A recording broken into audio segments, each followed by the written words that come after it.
Student, इस video में हम लोग देखने वाले हैं मेमोरी मेजरमेंट को। तो मेमोरी मेजरमेंट जो है हमें पता होना चाहिए कि मेमोरी किस तरीके से मापा जाता है, क्योंकि हर एक चीज़ को मापने के लिए एक पर्टिकुलर इकाई की ज़रूरत पड़ती है। जैसे कि फॉर एग्जांपल अगर आपको दूध मापना है तो लीटर की ज़रूरत पड़ती है, अगर दूध ही मापना है तो किलोमीटर की ज़रूरत पड़ती है।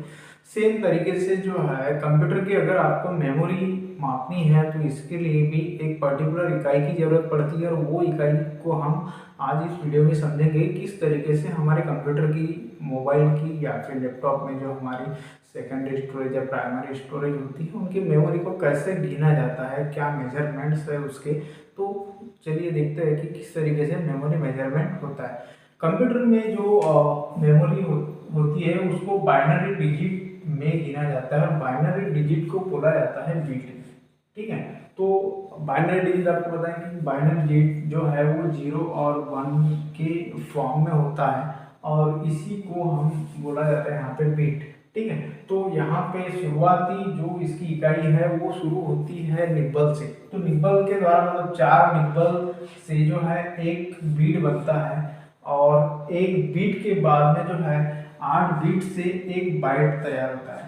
ठीक है, और इसी के साथ साथ जो है एक बाइट के बाद जो है 1024 बाइट का एक किलो बाइट बनता है, केबी जिसको बोला जाता है किलो बाइट। देन इसके बाद में 1024 किलो बाइट का एक एमबी मतलब कि मेगा बाइट तैयार होता है।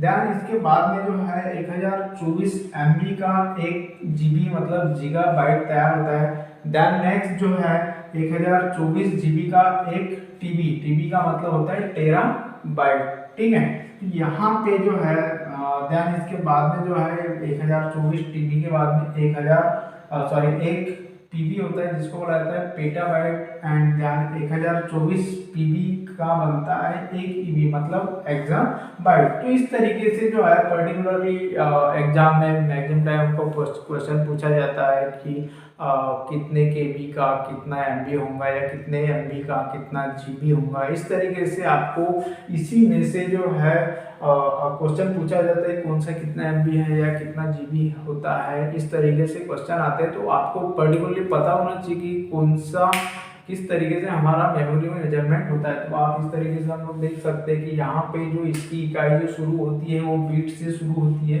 बीट, उसके बाद बाइट, उसके बाद kilobyte, megabyte, gigabyte, terabyte, petabyte, exabyte. ठीक है, तो इस तरीके से आपको याद रखना है कि किसके बाद में किसका जो है लेवल आ रहा है, तो इससे आप बहुत ही आसानी से याद कर पाओगे।